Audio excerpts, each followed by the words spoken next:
정보 처리 기사 필기 특강의 이상미입니다. 자, 이번에는 제4과목 프로그래밍 언어 활용에 대해서 문제를 함께 풀어보도록 하겠습니다. 자, 이 4과목은 제가 6월 문제와 비교를 해보니까 한 8문제 정도가 주제가 중복이 되는 그런 부분이 있습니다. 그러나 이 부분이 문제 변형이 있거나 또는 새로운 유형이 많은 부분이기 때문에 4과목 좀 변동이 심한 그런 부분인 것 같습니다. 범위를 좀 넓게 공부를 하셔야 될 것 같습니다. 자, 그러면 61번 문제 보도록 하겠습니다. 자, 이번에 문제에는 그 자바 프로그램 그리고 파이썬, C 언어까지 다양한 소스들이 출제가 되었습니다. 그래서 기본적으로 자바, C, 파이썬 정도의 기본 문법은 알고 계셔야 될 것 같습니다. 자, 이 문제는 자바 프로그램의 조건문에 대해서 자, 왼쪽에 조건문이 제시가 되었는데요. 자, 이것을 사망 조건 연산자로 사용해서 옳게 나타낸 것을 찾는 그런 문제가 되겠습니다. 자, 그럼 사망 조건 연산자를 알고 계셔야 되는데요. 자, 사망 조건 연산자는 말 그대로 3개의 항으로 구성이 됩니다. 자, 맨 앞에는 조건식이 나오고요. 자, 참거짓이 반환되는 조건식이 나온 다음에 물음표가 나오게 됩니다. 자, 그리고 이 조건식이 참일 경우에 즉 컨디션의 결과가 true일 경우에 반환될 값이 a가 되겠고요. false일 경우에 반환될 값이 b가 되겠습니다. 자, 그러니까 그냥 if문과 동일한 건데 이것을 하나의 식으로 표현했다라는 그런 의미가 되겠습니다. 자, 조건식을 보시면 굉장히 간단한데요. i는 7이고 j는 9입니다. 자, 그리고 k라는 정수형 변수를 사용을 할 거고요. 조건은 i가 j보다 클 때 k의 값은 i-j를 계산하고 그렇지 않은 경우에 k는 i 플러스 j를 계산하게 됩니다. 자, 그래서 앞에 조건은 지금 모두 동일하게 들어갔습니다. int i는 7, j는 9, 그 다음 int k라는 선언이 그대로 들어갔고요. 자, 그럼 조건은 이렇게 들어가야 되겠죠. i가 j보다 크다라는 조건이 들어가야 됩니다. 자, i가 j보다 크다. 라고 표기가 된 건 2개가 있네요. 자, 그럼 이것이 옳을 경우에 k의 값은 k의 값은 i-j고 그렇지 않을 경우에는 i 플러스 j다. 이렇게 나타내주면 되겠습니다. 자, 그러면 이 문제의 정답은 1번이 되겠습니다.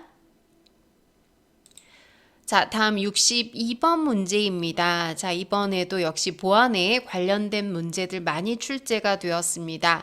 다음 내용이 설명하는 소프트웨어의 취약점을 묻는 문제입니다. 자, 메모리를 다루는데 오류가 발생해서 잘못된 동작을 하는 프로그램 취약점을 묻는 문제입니다. 자, 그래서 4개의 보기가 지금 주어져 있는데요. 자, 이 문제의 정답은 버퍼 오버플로우입니다. 자, 버퍼라는 것이 메모리의 임시 기억 장소를 의미하는 것이죠. 자, 이 버퍼 오버플로우라는 것은 이런 의미가 되겠는데요. 뭐 예를 들어서 8개의 기억 장소로 구성된 배열이 있습니다. 자, 이렇게 8개로 A라는 배열이 있는데 8개의 영역을 사용할 수가 있습니다. 자, 그런데 여기에 8개의 값이 아닌 더 많은 값을 넣는 것이죠. 뭐 예를 들어서 10개의 문자열을 넣었습니다. 자, 그렇게 되면 이렇게 메모리의 영역을 넘어서게 되는데 예를 들어서 이것은 B라는 영역이 되겠습니다. 자, 그럼 이 영역까지 침범이 되어서 데이터를 덮어 씌우게 되는 것입니다. 자, 이런 원리를 이용해서 메모리에 할당된 버퍼의 양을 초과하는 데이터를 입력하는 것입니다. 자, 그래서 프로그램에 복귀 주소, 리턴 어드레스가 들어갈 그 주소까지를 침범하게 해서 해커가 원하는 코드를 실행하도록 만드는 이런 공격을 버퍼 오버플로우라고 얘기합니다. 자, 그다음 두 번째 나와 있는 이 그 첫 번째 있는 FTP 바운스 공격이라는 것은 FTP 그 우리 파일 전송 프로토콜이 되겠죠. 이 프로토콜의 취약점을 이용한 공격이 되겠습니다. FTP 프로토콜의 경우에는 그 다른 호스트로 전달을 하게 되더라도 목적지가 어디인지 검사를 하지 않고 무조건 그곳으로 정보를 전달해주는 그런 특징이 있습니다. 자, 그래서 FTP 바운스 공격은 FTP 서버가 데이터를 전송할 때 목적지가 어디인지 검사하지 않는 설계상의 문제점을 이용한 공격이 되겠습니다. 자, 그 다음 SQL 삽입 공격, SQL 인젝션 공격이다라고 얘기를 하는데요. 자, SQL이라는 것은 우리가 잘 알고 있습니다. 데이터베이스를 조작할 수 있는 명령어들로 구성된 것이 바로 SQL이 되겠는데요. 자, 공격자가 이 SQL 구문을 조작을 하는 것입니다. 그래서 잘못된 구문을 실행하도록 만드는 것이죠. 예를 들자면 이 SQL 인젝션을 이용해서 공격자는 아이디와 패스워드를 몰라도 인증을 받을 수 있도록 이렇게 만들 수가 있습니다. 자, 그 다음 디렉토리 접근 공격이라는 것은 사용자에게 허가되지 않은 디렉토리에 접근해서 파일을 볼 수 있도록 하는 그런 공격이 되겠습니다. 자, 그럼 여기에서 다루고 있는 취약점은 3번 버퍼 오버플로우가 되겠습니다. 자, 다음 63번 문제 보도록 하겠습니다. 자, 다음 중 배쉬 쉘 스크립트에서 사용할 수 있는 제어문이 아닌 것을 묻는 문제입니다. 자, 유닉스나 리눅스의 경우에는 이 운영체제 부분은 커널과 쉘로 구성이 되죠. 우리가 이 운영체제의 핵심 기능을 가지고 있는 것을 커널이라고 얘기를 하고요. 자, 그 다음에 그것을 도와줄 수 있는 여러 기능들로 구성된 것을 쉘이라고 얘기합니다.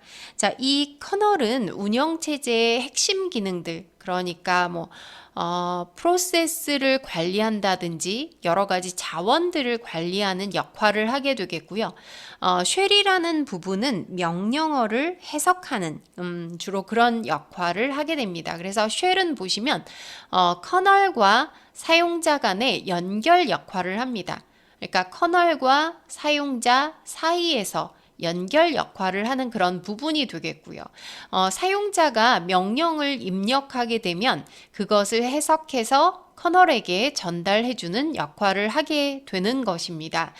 자, 그래서 리눅스의 쉘들은 여러 가지 쉘들이 있습니다. 자, 가장 오래전에 만들어진 쉘이 본 쉘이라는 것이 있습니다. 자, 본 쉘도 있고 그 뒤에 만들어진 C 쉘도 있습니다. 자, 그런데 여기에서는 이제 배쉬 쉘이라는 것이 나왔는데요. 배쉬 쉘이라는 것은 1989년도에 브라이언 폭스라는 사람이 그누 프로젝트를 위해서 개발을 했습니다.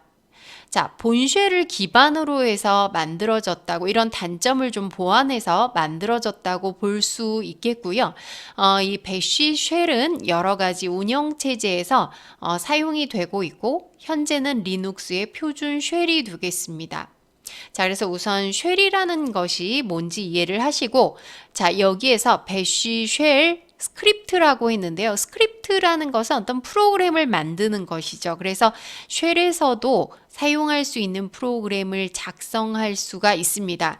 자, 그것의 문법에 관련된 내용이 되겠는데요. 자, 여기에서 사용할 수 있는 제어문, 그러니까 조건문이라든지 반복문에 관련된 그런 구문이 아닌 것을 찾는 것입니다. 자, 배쉬 쉘의 스크립트 제어문은 이런 것들이 있는데요. 자, if문, 조건문이 되겠죠. 자, case문, for, while, until은 모두 반복문이 되겠습니다. 자, 그럼 여기에 있는 if문, for문, while문은 모두 포함이 되는데요. 3번에 있는 repeat do라는 이런 문장은 존재하지 않습니다. 자, 그러면 정답은 3번이 되겠습니다.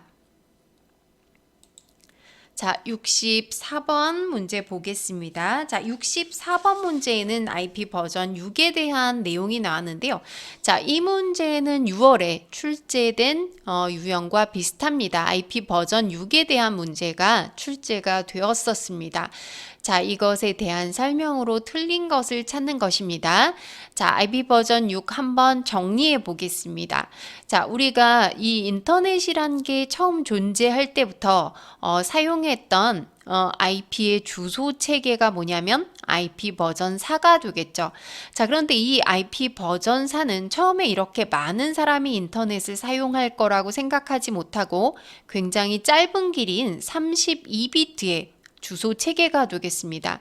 자, 그러니까 32비트라는 것은 2의 32승계의 주소만이 가능하기 때문에 주소가 굉장히 부족하게 되었다는 것이죠. 그래서 이런 주소 부족 문제를 해결하기 위해서 바로 IP 버전 6이라는 것을 사용하게 되었습니다.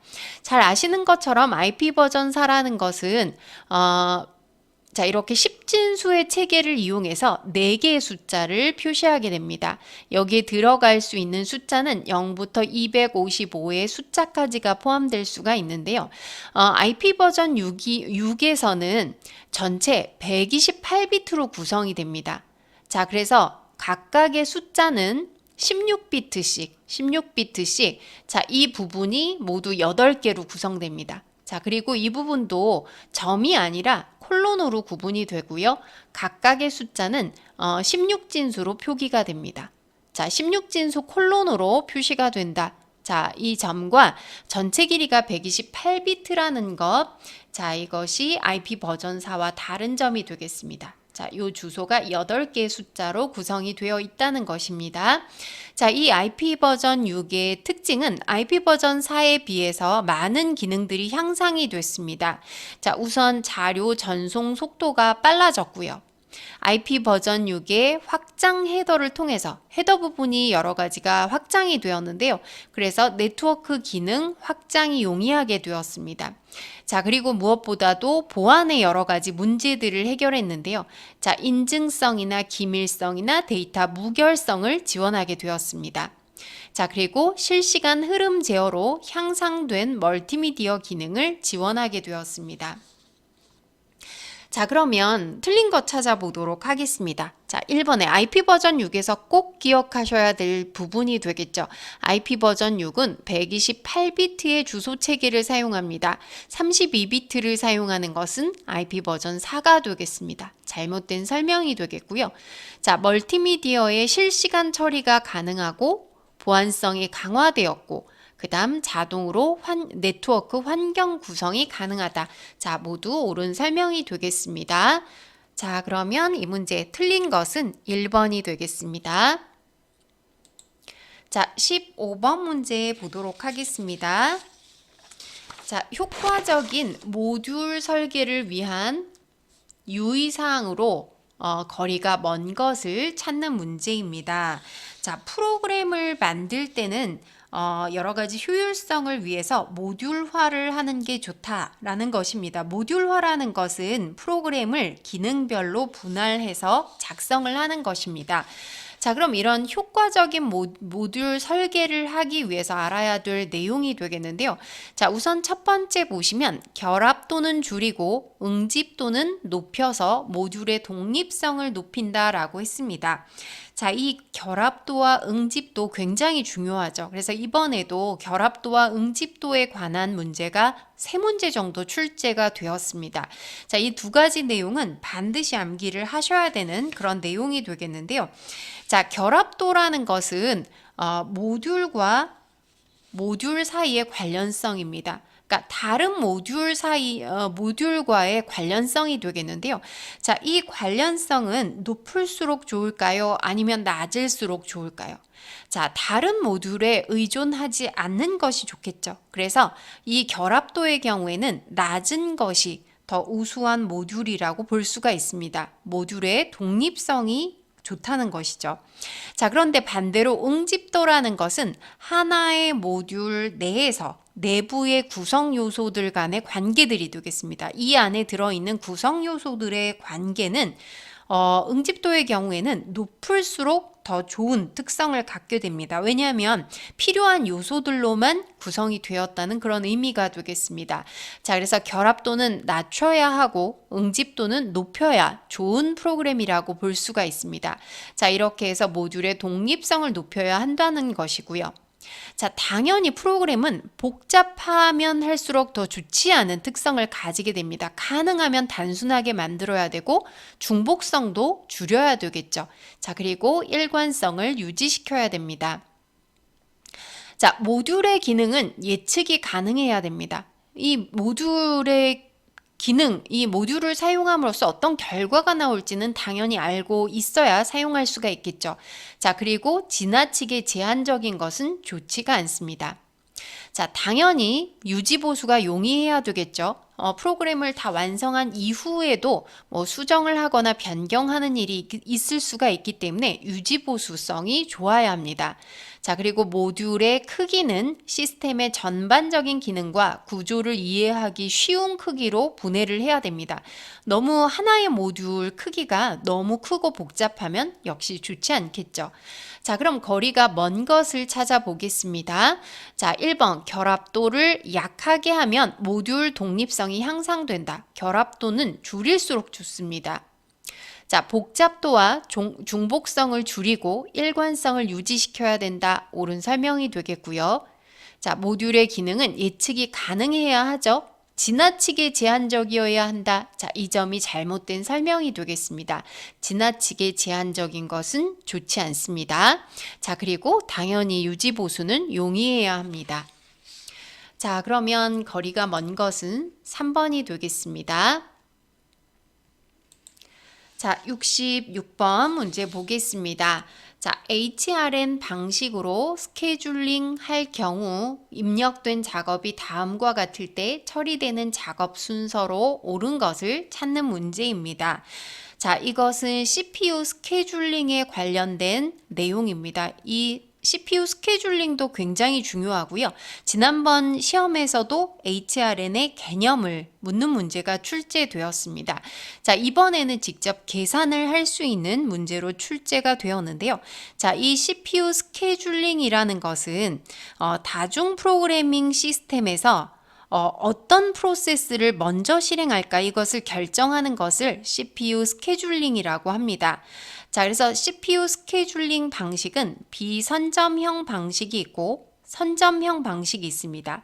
자, 비선점형 방식이라는 것은 하나의 프로세스가 일단 CPU를 할당받은 상태에서는 끝까지 실행되는 것입니다. 중간에 다른 프로세스로 바꿀 수가 없다는 것이죠. 그래서 비선점 방식에는 종류도 기억하셔야 되는데요. 자, FIFO 방식, First in, First out 방식이 되겠죠. SJF 방식, 우선순위 방식, 그리고 이 문제에 나온 HRN 방식이 있습니다. 자, 그리고 선점형은 우선순위가 높은 프로세스가 실행 중인 프로세스를 중지시킬 수가 있습니다. 자, 라운드 로빈 방식, FIFO를 선점형으로 구현한 것이죠. 자, 그 다음 SJF를 변형한 SRT 방식. 자, 그 다음 MLQ 방식, MFQ 방식, Q를 이용하는 방식입니다. 자, 그러면 여기에 나온 문제는 HRN이 되겠는데요. 자, HRN을 좀 살펴보도록 하겠습니다. 자, HRN 방식이라는 것은 긴 작업과 짧은 작업 간의 처리 방식에 대한 문제점을 해결해서 처리하는 스케줄링입니다. 앞서 비선점형의 SJF 방식 같은 경우에는 프로세스를 실행하는 시간이 짧은 것을 먼저 실행하게 됩니다. 자, 그렇게 되면 프로세스의 실행 시간이 긴 것들은 마냥 기다리게 되는 것이죠. 자, 그래서 이런 단점을 보완하기 위해서 에이징 기법을 사용하게 되는데요. 에이징 기법에서는 오래 기다린 프로세스에게 상대적으로 우선순위를 높여주는 가변 우선순위 기법을 사용합니다. 자, 그래서 HRN에서는 우선순위를 계산할 수 있는 식을 알고 계셔야 됩니다. 자, 대기 시간과 실행 시간을 먼저 더하고 그것을 실행 시간으로 나누어 주면 됩니다. 자, 그래서 약간의 계산을 해 주셔야 되겠는데요. 자, 우선 A라는 프로세스의 경우에는 자, 대기 시간과 실행 시간을 더한다고 했습니다. 자, 그럼 5 더하기 20을 한 다음에 실행 시간으로 나눠 주죠. 20으로 나눕니다. 계산하면 1.25가 나오게 되고요. 자, 그 다음 B라는 프로세스는 40 더하기 20을 하고 나누기 20을 계산합니다. 자, 그럼 값이 3이 나오고요. C라는 프로세스는 자, 15 더하기 45 나누기 45를 계산합니다. 1.33이 되고요. 자, D라는 프로세스는 20 더하기 2 나누기 2는 11이다.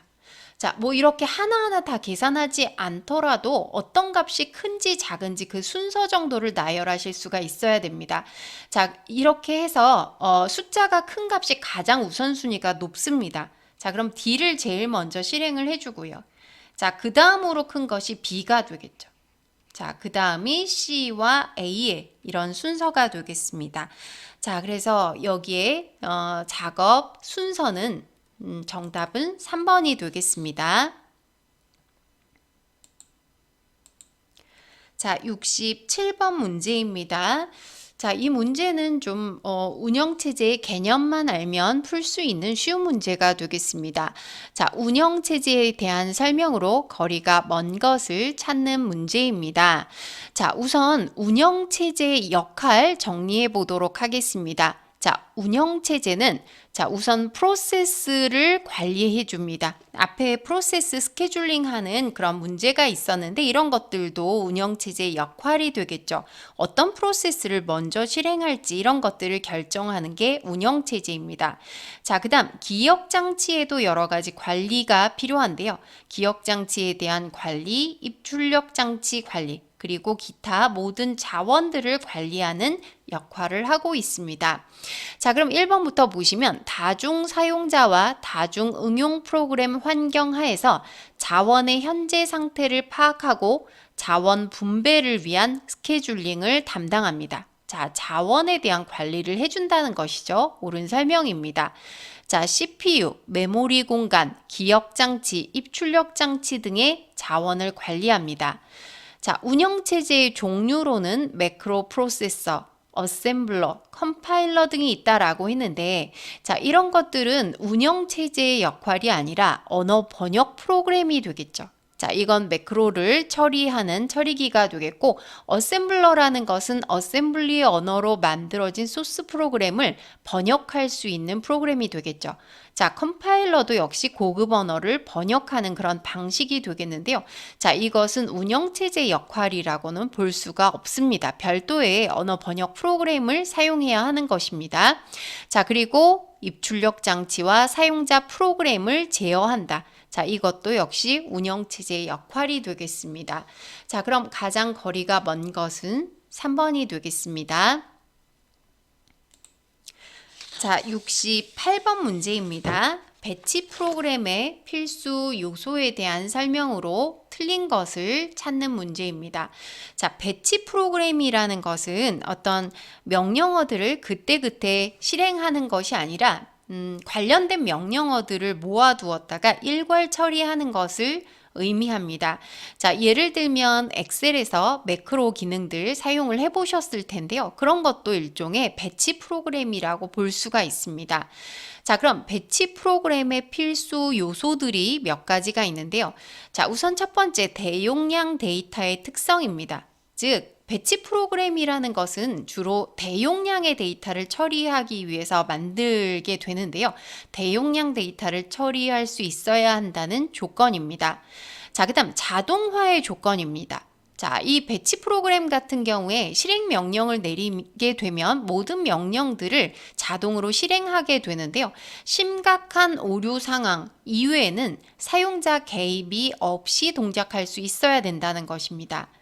자, 그 다음에 견고함이라는 것은 유효하지 않은 데이터의 경우도 처리를 해서 비정상적인 동작 중단이 발생하지 않도록 해야 됩니다. 자, 그리고 안정성이라는 것은 어떤 문제가 생겼는지, 언제 발생했는지 이런 문제들이 생겼을 때 그것을 추적하는 기능이 있어야 된다는 것이고요. 자, 그다음 성능은 주어진 시간 내에 처리를 완료할 수가 있어야 되고 동시에 동작하고 있는 애플리케이션은 방해하지 않고 실행해야 된다는 조건입니다. 자, 그럼 1번부터 보기 살펴보도록 하겠습니다. 자동화는 심각한 오류 상황 외에는 개입자의 개입 없이 동작해야 된다. 옳은 설명이죠. 자, 안정성은 어떤 문제가 생겼는지, 언제 발생했는지를 추적할 수 있어야 된다. 옳은 설명입니다. 대용량 데이터는 대용량의 데이터를 처리할 수 있어야 된다. 옳은 설명이죠. 자, 무결성이라는 조건은 지금 없었고요. 주어진 시간 내에 처리를 완료할 수 있어야 하고 동시에 동작하고 있는 다른 애플리케이션을 방해하지 말아야 된다. 자, 이것은 성능에 대한 조건이 되겠습니다. 자, 그러면 옳지 않은 것은 4번이 되겠습니다. 자, 69번 문제입니다. 자, TCP 프로토콜에 대한 설명으로 거리가 먼 것을 찾는 문제가 되겠는데요. 자, 6월에도 이 전송계층 프로토콜, 즉 답이 TCP 프로토콜이 되었는데요. 그것을 묻는 문제가 출제가 되었습니다. 그러니까 이 TCP 프로토콜 부분 굉장히 중요합니다. 자, TCP 프로토콜은 잘 아시는 것처럼 인터넷의 표준 프로토콜로 사용이 됩니다. IP 프로토콜과 함께 사용이 되고 있는데요. TCP 프로토콜은 OSI 7레이어의 전송 계층에 해당이 됩니다. 자, OSI 7레이어도 알고 계셔야 되고요. 거기에 전송 계층에서 작동하는 프로토콜이 되겠습니다. 자, TCP 하면 신뢰성과 연결형 이거 꼭 기억을 하셔야 되겠는데요. 즉 TCP 프로토콜은 통신을 하기 전에 미리 링크를 설정하고 보냅니다. 즉 연결을 하고 전송을 하게 된다는 거죠. 그냥 전송을 하고 그때그때 최적의 경로를 찾는 것이 아니라 먼저 보낼 수 있는 링크를 만들어 놓은 다음에 보내게 됩니다. 자, 우리가 연결형 서비스라고 하는 것은 전화 생각하시면 되겠는데요. 자, 우리가 전화를 한다는 것은 상대에게 전화를 걸어서 일단 연결이 되면 통화가 시작이 되는 것이죠. 이런 것들을 연결형 서비스라고 얘기를 합니다. 자, 이렇게 연결형 서비스를 사용하게 되면 안정성이 높고 신뢰성도 향상이 되는 그런 기능이 있습니다. 자, 그래서 TCP 하면 신뢰성과 연결형 꼭 기억을 해주셔야 되겠고요. 자, 그 다음 TCP 프로토콜의 헤더의 길이를 묻는 보기가 나왔는데요. 자, IP 버전 4에서 TCP 프로토콜의 헤더는 20바이트에서 60바이트, 20바이트가 기본이 되겠고요. 자, 여기에서 60바이트까지 가변, 즉 확장이 가능합니다. 자, IP 버전 6에서는 40바이트로 고정이 되어 있습니다. 자, 그 다음 스트림을 전송할 수 있는 기능을 제공하고 있습니다. 데이터를 바이트 스트림으로 전송을 하게 됩니다. 자, 그 다음 패킷 다중화, 순서 제어, 순서를 맞출 수가 있다는 것이죠. 오류가 생겼을 때 그 오류를 제어할 수 있는 기능도 있고요. 일정한 속도로 데이터가 흘러갈 수 있도록 흐름 제어 기능도 가지고 있습니다. 자, 그러니까 TCP 하면 암기하실 게 많겠는데요. 전송 계층에 해당된다는 것, 신뢰성이 있다, 연결형 서비스이다. 자, 그 다음에 순서 제어, 오류 제어, 흐름 제어와 같은 기능들을 기억을 하셔야 됩니다. 자, 그럼 1번에서 신뢰성이 있는 연결 지향형 전달 서비스이다. 옳은 설명이 되겠고요. 자, 기본 헤더 크기가 잘못 설명이 되었습니다. 스트림 전송 기능 제공하고 순서 제어, 오류 제어, 흐름 제어 기능 모두 제공을 하게 됩니다. 자, 그럼 거리가 먼 것은 2번이 되겠습니다. 자, 70번 문제 보겠습니다. 자, 다음이 설명하는 응집도의 유형을 묻는 문제입니다. 자, 앞서 모듈에서 이 응집도라는 거 굉장히 중요하다고 설명을 드렸습니다. 자, 그러면 이 응집도에 관한 내용은 모두 암기를 하고 계셔야 됩니다. 자, 여기에 나온 응집도들을 순서대로 기억을 하셔야 되겠는데요. 자, 우선 위쪽에 있는 기능적인 응집도가 가장 좋은 기능이 되겠습니다. 가장 좋은 응집도가 되겠고요. 그 다음에 우연적인 응집도가 가장 나쁜 응집도가 되겠습니다. 앞서 설명드린 것처럼 응집도라는 것은 높을수록 좋다고 했습니다. 자, 그럼 간단하게 기능을 살펴보도록 하겠습니다. 자, 우선 기능적인 응집도라는 것은 모듈 내부의 모든 기능 요소들이 단일 문제와 연관이 되어 있습니다. 그러니까 하나의 모듈 내의 모든 기능들은 하나의 문제와 연관이 되어 있는 것입니다. 자, 가장 좋은 그런 성능이 되겠죠? 자, 그 다음에 순차적인 응집도라는 것은 모듈 내에서 하나의 활동으로부터 나온 출력 데이터를 그 다음 활동의 입력 데이터로 사용할 경우에, 즉 입력과 출력을 의미하는 것이죠. 하나의 입력, 하나의 출력 이렇게 연결되는 것을 순차적인 응집도라고 합니다.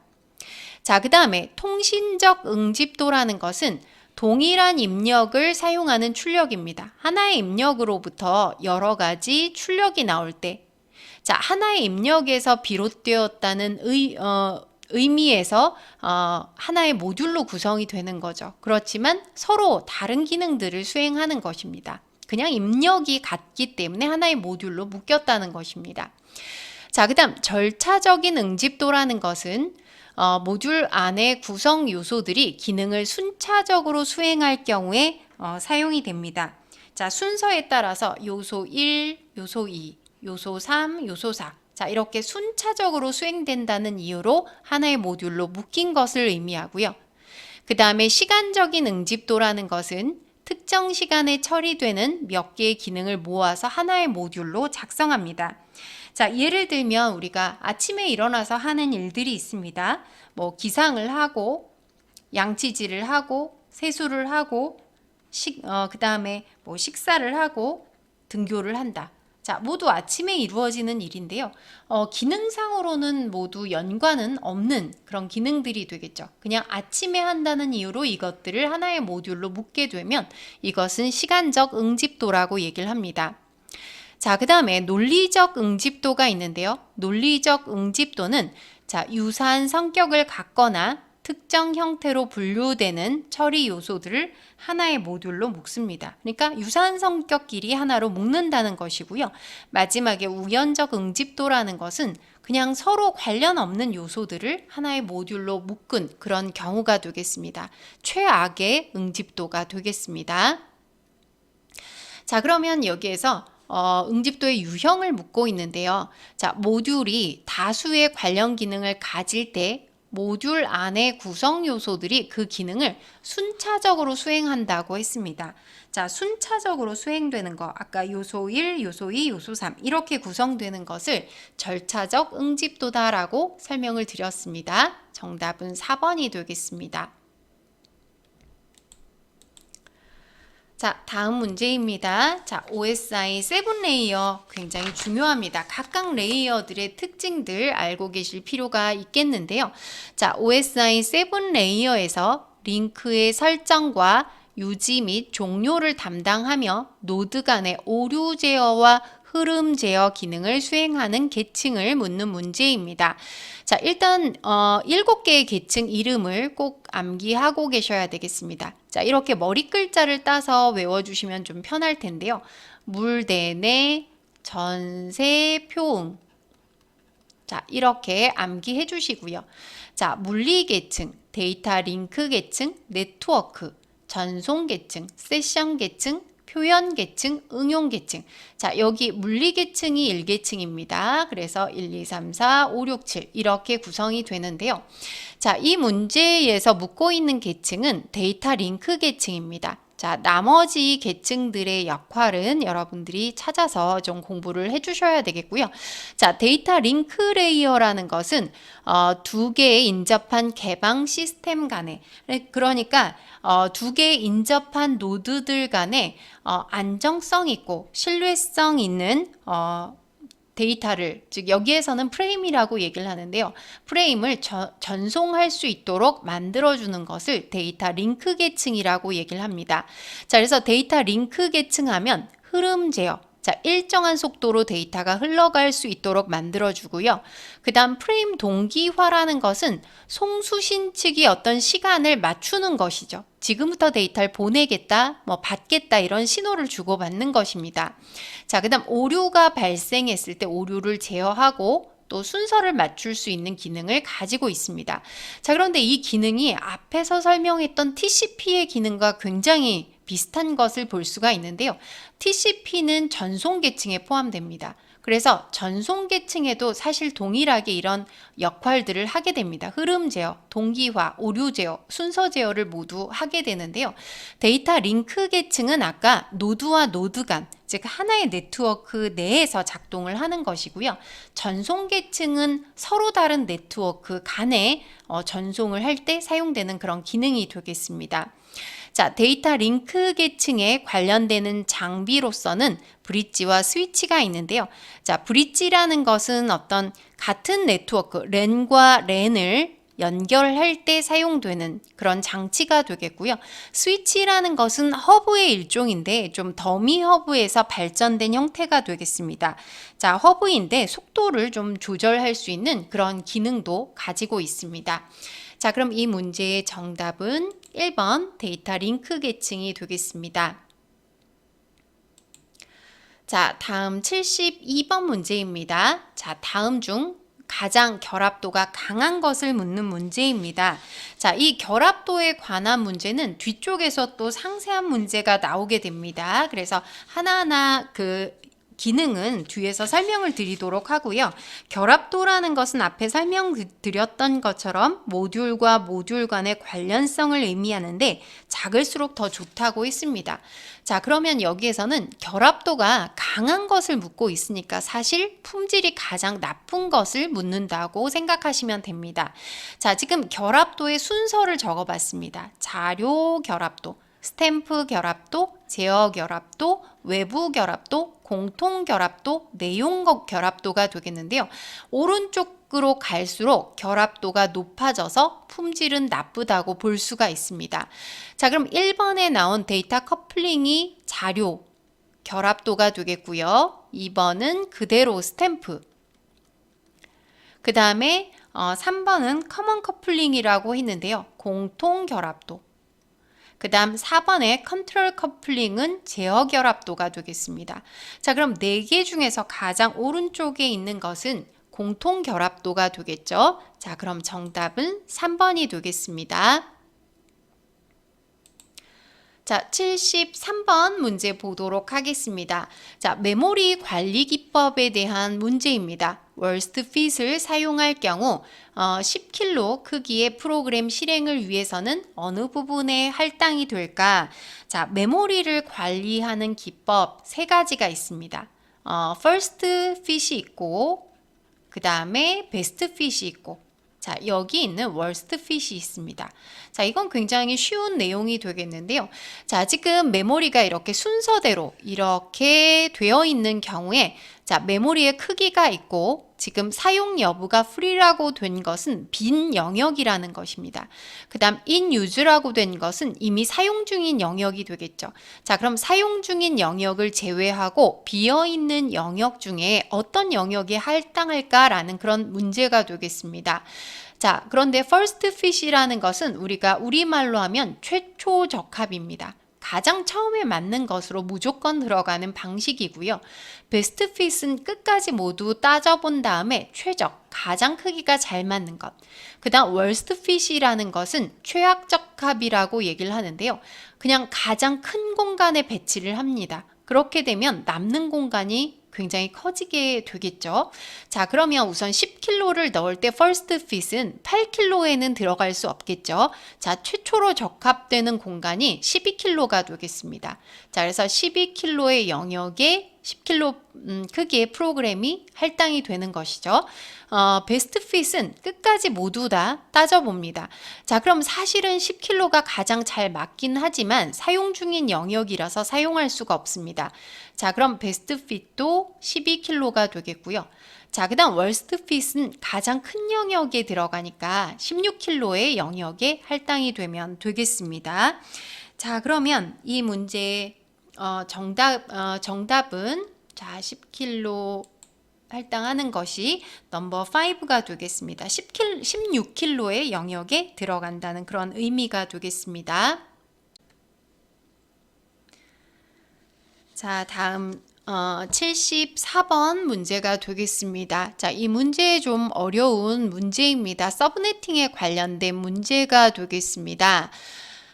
자, 그래서 서브네팅에서 200.1.1.0 슬래시 24로 표시가 됐습니다. 자, 이 주소는 C클래스의 주소가 되겠습니다. 자, 우리가 IP 주소는 크기에 따라서 A클래스, B클래스, C클래스로 나눠지게 되겠는데요. C클래스의 주소가 되고 슬래시 24라고 표시된 게 지금 서브네팅에 관한 내용이 되겠습니다. 그래서 앞에 24비트를 네트워크 아이디로 사용한다는 그런 의미가 되겠고요. 자, FLSM 방식을 이용해서 뒤에서 설명드리도록 하겠습니다. 10개의 서브넷으로 나누고 IP 서브넷 제로를 적용했다. 이때 서브네팅된 네트워크 중 10번째 네트워크의 브로드캐스트 IP 주소를 묻는 문제입니다. 자, IP 주소에 대한 모든 내용들을 알고 있어야만 푸실 수 있는 그런 어려운 문제가 되겠습니다. 자, 그럼 뒷장에 간단히 좀 설명을 해보도록 하겠습니다. 자, 우선 서브넷이라는 것을 이해를 하셔야 되겠는데요. 서브넷은 IP 주소에서 네트워크 영역을 부분적으로 나눈 부분 네트워크다라고 했습니다. 자, 그래서 앞서 설명드린 것처럼 IP 주소는 자, 우리 IP 주소는 보통 버전사는 이렇게 구성이 된다고 했습니다. 자, 4개의 숫자로 이렇게 구성이 됩니다. 자, 여기에서 네트워크 아이디와 호스트 아이디로 나누어서 사용을 하게 되는데요. 네트워크 아이디라는 것은 어떤 네트워크인지를 구분하는 것이고 그 안에 사용할 수 있는 단말의 개수를 호스트 아이디로 나타내게 됩니다. 자, 그런데 앞서 보셨던 우리 C클래스의 주소라고 했는데요. C클래스의 주소에서는 어떻게 사용하게 되냐면 앞에 각각의 비트가 8비트가 됩니다. 자, 그래서 전체 24비트 주소를 네트워크 아이디로 사용을 하고 그 다음에 뒤에 있는 8개의 비트를 호스트 아이디로 사용을 하게 됩니다. 자, 그럼 호스트 아이디는 8비트로 구성되기 때문에 C클래스의 경우에는 2의 8승, 즉 256개의 단말기를 연결할 수가 있습니다. 자, 그런데 여기에서 맨 앞에 주소와 자, 즉 호스트 아이디가 자, 0으로 구성된 거 000 0000 0이 8개가 되겠죠? 자, 호스트 아이디에 요 0이 8개가 들어가게 되면 요것은 해당 네트워크를 대표하는 호스트 이름으로 사용이 됩니다. 그 다음에 1이 8개인 상태. 즉 가장 마지막 주소가 바로 브로드캐스트 주소입니다. 자, 그런데 이 문제에서는 브로드캐스트 주소를 묻고 있습니다. 그래서 이걸 기억하시고 자, 이 2개의 주소는 실제로는 사용할 수가 없기 때문에 C클래스의 경우에는 254개의 단말기를 연결할 수가 있는 것입니다. 자, 이렇게 네트워크를 구성하는데요. 예를 들면 어떤 회사에서는 254개를 연결하는 것이 아니라 한 100개만 연결하면 됩니다. 자, 그럼에도 불구하고 254개의 주소가 하나의 회사에 할당이 되어야 한다는 것이죠. 자, 그러면 워낙 주소도 부족한데 이렇게 되면 주소를 낭비하는 결과를 가져오게 됩니다. 자, 그래서 이 254개를 또 나누는 것입니다. 자, 하나의 C클래스로 된 것을 뭐 2개로 나눈다거나 아니면 4개로 나눈다거나 자, 더 많이 뭐 8개로 나눈다거나 이렇게 나눠서 사용할 수가 있는 것입니다. 자, 그래서 서브넷이라는 것은 하나의 할당된 네트워크를 또 부분적으로 나누어서 사용하는 그런 기능이 되겠고요. 여기에서 FLSM이라는 것은 어떤 고정된 길이로 나눈다는 것인데요. 지금 보시는 것처럼 2개, 4개 8개, 16개 이렇게 고정된 것으로 나누는 것을 FLSM이라고 하고, 자, 이것과 반대로 유동적으로 나누는 것을 VLSM이라고 합니다. 자, 여기에서는 FLSM만 알고 계시면 되겠는데요. 제가 설명드린 것처럼 2개, 4개, 8개, 그 다음은 16개로 나눌 수가 있습니다. 근데 이 문제에서는 10개로 나누라고 했는데 10개로 나눌 수는 없다는 것이죠. 자, 그럼 부족하면 안 되니까 16개로 나누고 나머지 6개는 사용하지 않으면 되는 것입니다. 자, 그럼 16개로 나누기 위해서는 몇 비트가 필요할까요? 자, 2의 4승이 16비트죠. 2의 4승이 16개가 되겠죠. 그래서 16개로 나누기 위해서는 4개의 비트를 할당해야 된다는 것입니다. 자, 다시 말하면 C클래스에서는 호스트 아이디는 8개의 비트를 가지게 되죠. 8개의 자리죠. 자, 여기에서 4개를, 앞에 있는 4개를 호스트 아이디의 4개의 비트를 네트워크 아이디에 할당한다는 것입니다. 다시 말하면 호스트 아이디의 절반을 네트워크 아이디로 주고 나머지 4개의 비트만 활용을 하겠다는 그런 의미가 되겠습니다. 자, 그럼 이 마지막에 호스트 아이디만 따져보면 이렇습니다. 자, 앞에 4개로 0000, 자, 뒤에는 자, 기본적으로 0000입니다. 자, 그리고 요거를 이제 바꾸는 거죠. 0001도 있을 수 있고요. 뒤엔 똑같고 0010도 있고 0011도 있고, 자, 이렇게 16개가 있을 수가 있는 것입니다. 자, 그럼 요 주소를 제가 따져봤더니 이렇습니다. 자, 원래 주어진 주소가 200.1.1이 되겠고요. 자, 0이 8개가 나오는 요 주소는 0이 되겠죠. 자, 그 다음 0001, 0000 요거는 16이 됩니다.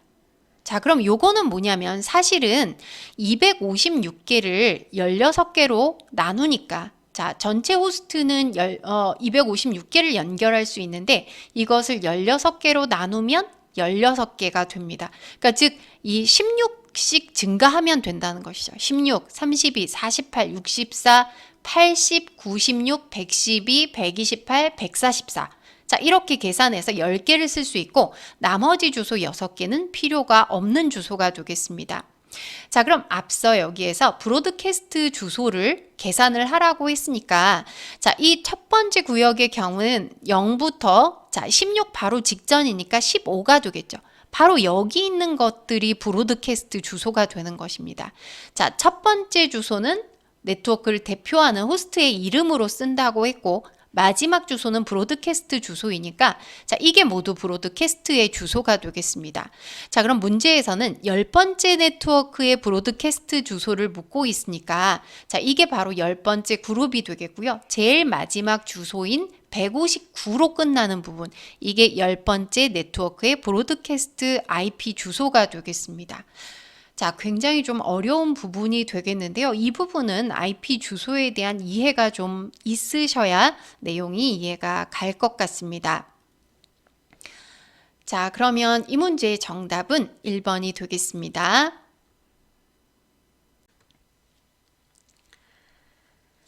자, 다음 문제는 파이썬의 슬라이싱에 관한 문제입니다. 자, 다음은 사용자로부터 입력받은 문자열에서 처음과 끝에 세 글자를 추출한 후에 합쳐서 출력하는 파이썬 코드에서 기억에 들어갈 내용을 묻는 문제입니다. 자, 7문자 이상 문자열을 입력하라고 해서 헬로 월드를 입력을 했습니다. 자, 거기에서 M에서 어떻게 슬라이싱을 하면 자, 요런 결과가 나오느냐라는 그런 문제가 되겠습니다. 자, 파이썬의 슬라이싱이라는 것은 연속적인 객체의 범위를 지정해서 객체를 가져오는 방법을 지정하는 것입니다. 즉, 일부를 복사해 온다는 것인데요. 자, 배열 안에 들어있는 글자의 일부를 복사해 오는 그런 방식이 되겠습니다. 자, 그래서 이 슬라이싱을 하기 위해서는 이 위치를 알고 계셔야 되는데요. 예를 들어서 헬로 월드가 이렇게 저장되어 있을 때는 배열에서는 잘 아시는 것처럼 0번부터 저장이 됩니다. 자, 그래서 0번부터 10번까지 저장이 되어 있는데요. 자, 1번부터 보겠습니다. 스트링하고 1:3 이렇게 지정하게 되면 1이 바로 시작 위치가 되겠고요. 그 다음에 3이 끝 위치인데요. 주의할 것은 끝 위치는 포함이 되지 않습니다. 다시 말하면 1부터 2까지라는 거죠. 자, 그럼 1부터 2까지 지정이 되면 EL이 되겠죠. 자, 그래서 요것은 EL이 되겠고요. 그 다음 스트링 마이너스의 첨자를 사용하고 있는데요. 마이너스는 이렇습니다. 제일 마지막 글자가 마이너스 1부터 시작됩니다. 자, 그래서 마이너스 2, 마이너스 3, 마이너스 4. 그래서 제일 마지막 H라는 글자는 마이너스 11이 됩니다. 그러니까 0번과 마이너스 11은 동일한 것이죠. 자, 그럼 마이너스 3이라는 것은 지금 R이라는 글자가 되겠고요. 뒤에 콜론이 있고 아무것도 지정이 되지 않으면 끝까지를 모두 지정하게 됩니다. 자, 그럼 여기에서는 RLD가 나오게 되겠죠. 자, 최종 출력 형태와 좀 다르죠.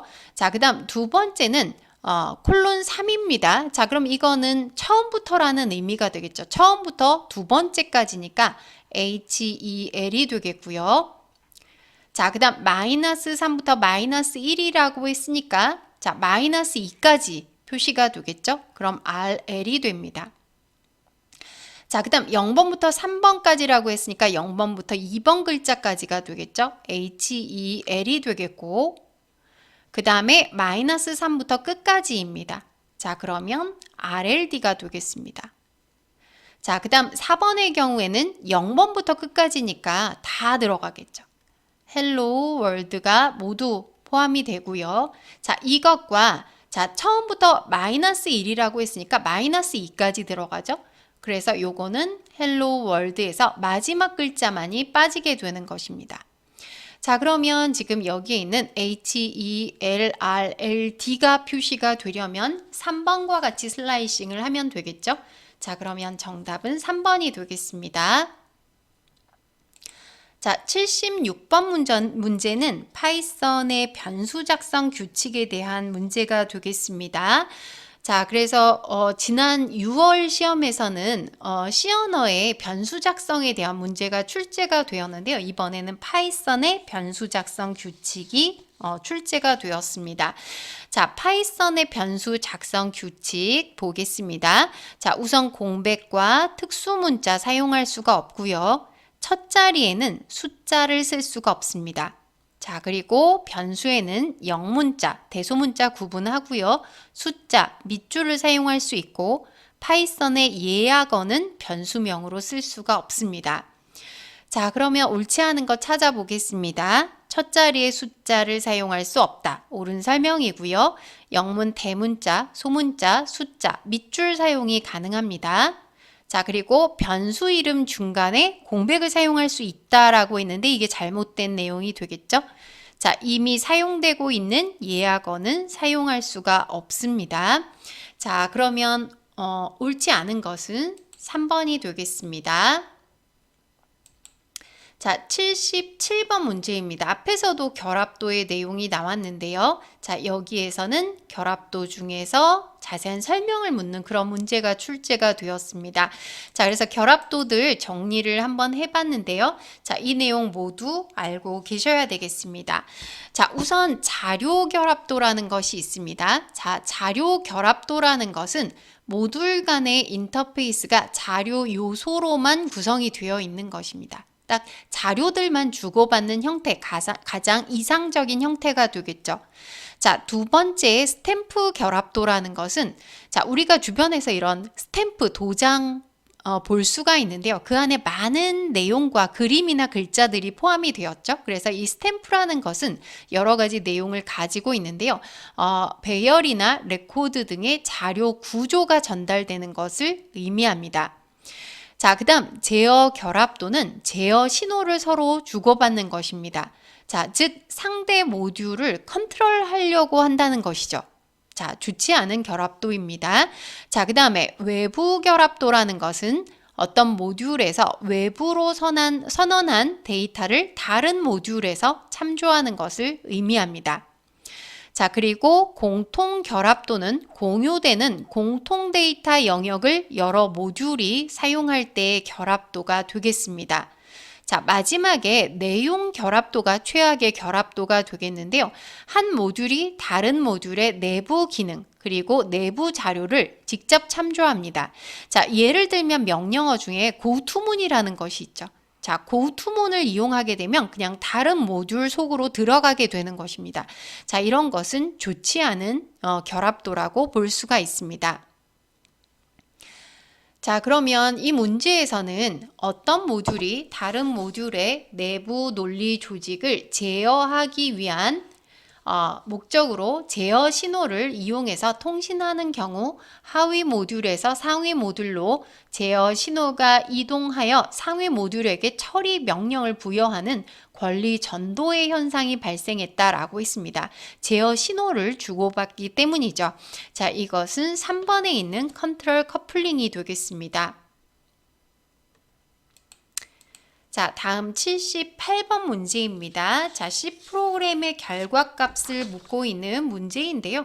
내용은 그렇게 어렵지 않은 내용이 되겠습니다. 자, 이 프로그램에서는 i와 sum이라는 두 개의 변수를 사용하고 있습니다. 자, sum은 0이라는 초기 값을 갖고 있는데요. form은 반복문을 사용하고 있습니다. 즉, i 값은 1인 경우부터 자, i가 10 이하인 동안에 반복이 될 건데요. i 값은 한 번에 2씩 증가합니다. 자, 그럼 1, 3, 5, 7, 9. 자, 10이 넘으면 실행이 되지 않겠죠. 자, 이때마다 뭘 해주냐면 sum에 i 값을 더하는 것입니다. 자, 그럼 처음에 sum에 1을 더하고 그 다음에는 3을 더하고 그 다음에 5, 그 다음에 7, 그 다음에 9를 더하는 것이죠. 자, 그래서 결과적으로 1, 3, 5, 7, 9를 모두 더하게 됩니다. 자, 그럼 10, 15가 있으니까 25가 되겠죠. 자, 그럼 정답은 25가 되겠습니다. 자, 79번 문제입니다. 자, 유닉스에서 새로운 프로세스를 생성하는 명령어를 묻는 문제인데요. 자, 프로세스 생성하는 명령어 반드시 암기를 하셔야 되겠습니다. 이것은 3번의 fork 명령이 되겠고요. 자, 나머지 명령어들도 주요 명령어들입니다. 자, ls라는 것은 파일의 목록을 볼 수 있는, 그러니까 윈도우로 치면 마치 탐색기와 같은 기능이 되겠죠. 자, 그 다음 캐시라는 것은 파일 안에 내용을 화면에 출력하는 명령어입니다. 자, 그 다음에 change mode라는 명령어는 접근 권한을 변경하는 것이죠.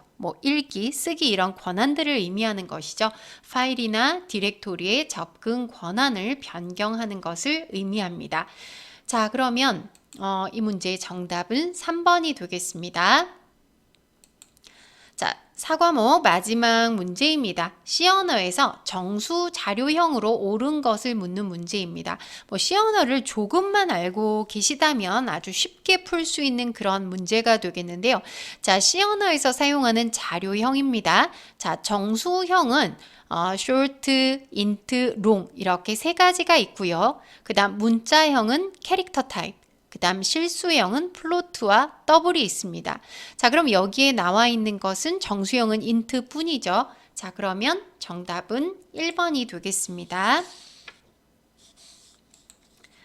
자, 그러면 여기까지 4과목 문제 해설 모두 마치도록 하겠습니다. 자, 이 4과목 프로그래밍 언어 활용에서는 변동사항이 굉장히 많은 것 같습니다. 그래서 앞서 설명드린 것처럼 적어도 C 언어, 자바, 파이썬 정도의 기본 문법은 이해를 하셔야 되겠고요. 자, 운영체제나 네트워크 부분의 기본적인 내용들도 반드시 알고 계셔야 될 것 같습니다. 자, 그러면 4과목 해설 여기까지 마치도록 하겠습니다. 감사합니다.